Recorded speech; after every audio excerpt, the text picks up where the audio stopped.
সর্বশেষ অভিযানে যুক্তরাষ্ট্র ইরানের উপর ৪৯টি টমাহক ক্ষেপণাস্ত্র নিক্ষেপ করেছে। ভেনেজুয়েলার মতো আসলে তিনি পারেন নাকি এখান থেকে লেজ গুটিয়ে তাকে পালাতে হয়? ভারতের এই যে ৩জন ক্রু এই মার্কিন যুক্তরাষ্ট্রের সরাসরি হামলায় নিহত হলেন, এই বিষয়টি নিয়ে ভারত কিন্তু বেজায় চটেছে। ডোনাল্ড ট্রাম্প এই কাজটি করতে চাচ্ছেন এবং খার্ক দ্বীপ দখল করতে চাচ্ছেন। আসসালামু আলাইকুম প্রিয় বন্ধুরা, দেশে ও প্রবাসে যে যেখান থেকে দেখছেন প্রত্যেককে শুভেচ্ছা জানাচ্ছি। আমি সাইদুল ইসলাম। গোটা বিশ্বের চোখ যখন বিশ্বকাপ ফুটবলে, তখন মার্কিন যুক্তরাষ্ট্রের প্রেসিডেন্ট ডোনাল্ড ট্রাম্পের চোখ ইরানের উপরে। এবং মার্কিন প্রেসিডেন্ট ডোনাল্ড ট্রাম্প হুঁশিয়ারি দিয়েছেন এবং হুমকি দিয়েছেন 11ই জুন রাতে তিনি ইরানে কঠোর হামলা চালাবেন এবং পুরো খার্ক দ্বীপ তিনি দখল করে নেবেন। বিশ্বকাপ ফুটবল শুরুর দিনের এই রাতটিতে তিনি ইরানে সবচেয়ে ভয়াবহ হামলা চালানোর দিন হিসাবে বেছে নিচ্ছেন এবং বলছেন যে অল্প সময়ের মধ্যেই খার্ক দ্বীপ, যেটিকে ইরানের সবচেয়ে বড় তেল সমৃদ্ধ এলাকা এবং তেল রপ্তানির সবচেয়ে বড় দ্বীপ হিসাবে বলা হয়, সেটিকে দখল করে নেয়ার এবং ইরানের যেসব বড় তেল ক্ষেত্রগুলো আছে সেগুলোকে দখল করে নেওয়ার ঘোষণা দিয়েছেন ডোনাল্ড ট্রাম্প। তবে আইআরজিসি তারা বলেছে যে ট্রাম্পের এই বক্তব্যকে তারা উড়িয়ে দিয়েছে। তো এই পরিস্থিতির মধ্যেই আজকে রাত, অর্থাৎ আমি যে ভিডিও করছি 11ই জুন রাতে ইরানে আসলে কি ঘটে সেটি দেখার বিষয়। যদিও গোটা বিশ্বের দৃষ্টি থাকবে ফুটবল বিশ্বকাপের দিকে, গোটা গণমাধ্যমের দৃষ্টি থাকবে ফুটবল বিশ্বকাপের দিকে, কিন্তু ইরানে এই রাতে কি ঘটে নিশ্চয়ই সেটি গণমাধ্যমের চোখ এড়িয়ে যাবে না, এটি আমরা আশা করি।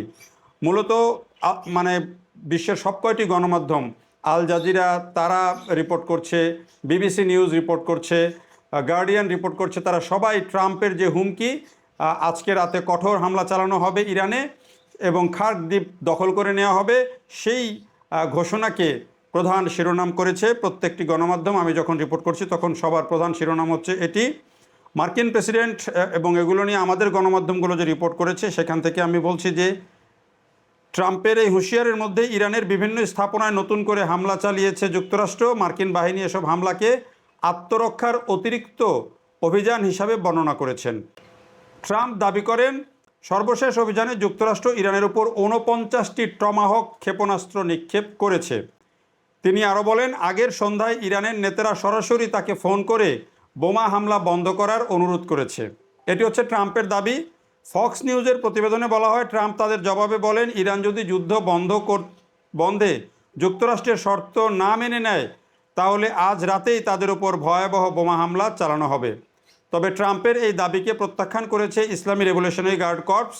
এক বিবৃতিতে তারা বলছে, ইরানি কর্মকর্তারা ট্রাম্পের সঙ্গে যোগাযোগ করেছেন এমন দাবি সম্পূর্ণ মিথ্যা। এটি যুদ্ধের দায় এড়ানোর একটি অজুহাত মাত্র। তো এই হচ্ছে পরিস্থিতি এবং ডোনাল্ড ট্রাম্প যে খার্ক দ্বীপ দখল করে নিতে চান সেটি তিনি আরেকবার বললেন এবং তিনি সমস্ত তেলক্ষেত্র দখল করে নিতে চান। এখন অনেকেই জানতে চান যে খার্ক দ্বীপ দখল করার ডোনাল্ড ট্রাম্পের এই অভিলাষ কেন? ডোনাল্ড ট্রাম্প যখনই ইরানে বড় ধরনের কোনো হামলা চালাতে চাচ্ছেন তখনই খার্ক দ্বীপ দখল করতে চাচ্ছেন। এই দ্বীপটা হচ্ছে ইরানের উত্তর পশ্চিমে অবস্থিত একটি দ্বীপ, যেটি একেবারে মূল ভূখণ্ড থেকে 15 কিলোমিটারের মধ্যে। এই দ্বীপটার সবচেয়ে বড় বৈশিষ্ট্য হলো যে এখানে এই দ্বীপে পানির গভীরতা এত বেশি যে কোনো বড় বড় জাহাজ, বিশ্বের যে কোনো বড় বড় জাহাজ তারা এই দ্বীপে এসে এখানকার বন্দরে এসে অনায়াসে ভিড়তে পারে এবং তেল নিয়ে চলে যেতে পারে।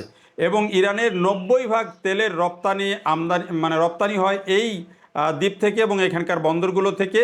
যে কারণে ডোনাল্ড ট্রাম্প এই দ্বীপকে টার্গেট করেছেন এবং এটি বন্ধ করে দিতে পারলে ইরানের যে অর্থনৈতিক লাইফলাইন সেটি একেবারে বন্ধ হয়ে যাবে এবং ইরান বিপদে পড়বে। সেই উদ্দেশ্য নিয়েই কিন্তু ডোনাল্ড ট্রাম্প এই কাজটি করতে চাচ্ছেন এবং খার্ক দ্বীপ দখল করতে চাচ্ছেন। আরেকটা বড় কারণ হচ্ছে যে এই যে তেলের রপ্তানি তার বড় অংশ যায় আসলে চীনে। চীনকেও তিনি এই ফাঁকে এর মধ্য দিয়ে সাহায্য করতে চাইছেন। যদিও কাজটি তার জন্য কতটা সহজ হবে সেটি বিশ্লেষক যারা এটি নিয়ে পড়াশোনা করছেন, একটু জানাশোনা আছে, তারা জানেন যে এই দ্বীপে এসে যুদ্ধ করে জয়লাভ করা, ওই আফগানিস্তান থেকে যেভাবে পালিয়ে গিয়েছিল মার্কিন যুক্তরাষ্ট্র, তেমন পরিস্থিতিও হতে পারে, এটি অনেকে বলছেন। তো এই পরিস্থিতির মধ্যেই এখানে যখন খার্ক দ্বীপ ট্রাম্প দখল করতে চাইছেন তখন কিন্তু হরমুজ প্রণালীতে ঘটেছে আরও ভয়াবহ ঘটনা। হরমুজ প্রণালীতে মার্কিন যুক্তরাষ্ট্রের হামলায়, ভারতের একটি জাহাজের উপরে হামলায় 3 জন নাবিক, ভারতীয় নাবিক নিহত হয়েছেন। যদিও আরও যারা ক্রু ছিলেন তাদেরকে উদ্ধার করেছে ওমানের যেই বাহিনী, কোস্টগার্ড বাহিনী, তারা উদ্ধার করেছে। কিন্তু ভারতের এই যে 3 জন ক্রু এই মার্কিন যুক্তরাষ্ট্রের সরাসরি হামলায় নিহত হলেন, এই বিষয়টি নিয়ে ভারত কিন্তু বেজায় চটেছে এবং ভারত তাদের দেশে মার্কিন যে দূতাবাসের যে এখন দায়িত্বপ্রাপ্ত কর্মকর্তা, তাকে ডেকে নিয়ে এটি নিয়ে উদ্বেগ জানিয়েছে এবং তাকে বলা যায় যে এক ধরনের ধমক দেওয়ার মতোই কথা বলেছে। পাশাপাশি ভারতের জাতিসংঘে যে কর্মকর্তা, তিনিও জাতিসংঘে জানিয়েছেন যে ভারতের প্রায় 1 কোটির বেশি লোক উপসাগরীয় দেশগুলোতে বসবাস করে এবং কর্ম করে। সেখানে যদি ভারতের নাগরিকদের নিরাপত্তা কোনো রকম হুমকিতে পড়ে, সেটি ভারত অন্য চোখে দেখবে, এরকম একটি কথা তারা বলেছে এবং এই ঘটনায় তারা উদ্বেগ জানিয়েছে। তো এই পরিস্থিতি, এটি হলো একটা দিক এবং এটি আসলে এই পরে যে ভারতের যে নাবিকরা মারা গেল এবং এই যে বাণিজ্যিক জাহাজে যে হামলা হলো, মার্কিন যুক্তরাষ্ট্র যে সরাসরি হামলা করলো, এটি শেষ পর্যন্ত কোন দিকে গিয়ে গড়ায় এই ডিপ্লোমেসি, সেটি কিন্তু একটা বড় ভাবার বিষয়। এরপরে আরেকটা বিষয় আছে, সেটা হচ্ছে যে ইরান আরেকটু বেশি চাপে পড়ছে। এটিকে চাপ আসলে ইরান চাপ হিসাবে নেবে কিনা জানি না। ইউরোপ, আমেরিকা সহ, কানাডা সহ 22টা দেশ, বিশেষ করে ইউরোপ, কানাডা, আমেরিকা, এরকম 22টা দেশ তারা ইরানের উপর এক ধরনের সতর্কতা দিয়েছে, ইরানকে সতর্ক করেছে যদি যেন তাদের নাগরিকদের উপরে কোথাও কোনো হামলা না হয় এবং তারা যেন এই পরিস্থিতি থেকে সরে আসে, এমন হুঁশিয়ারি দেওয়া হয়েছে ইরানকে। এর একটা দিক হলো যে এই যে দেশগুলো, 22টা দেশের কথা বললাম, এই দেশগুলো হচ্ছে সবই ইউরোপ এবং পশ্চিমা দেশ। কিন্তু এই তালিকায় কিন্তু মধ্যপ্রাচ্যের কোনো দেশ নেই যে ইরানকে ধমক দিয়েছে।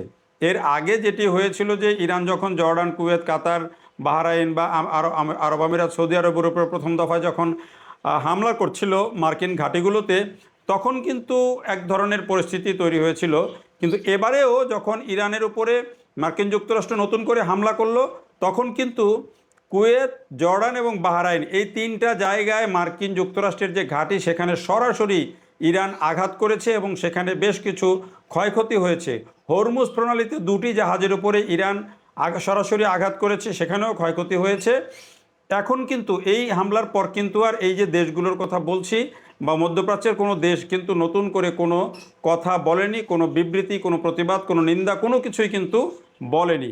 এই যে দেশগুলো, মধ্যপ্রাচ্যের দেশগুলো চুপ আছে, এটিও কিন্তু একটা বার্তা দিচ্ছে যে মার্কিন যুক্তরাষ্ট্রের অবস্থানটাকে তারা কিভাবে নিচ্ছে।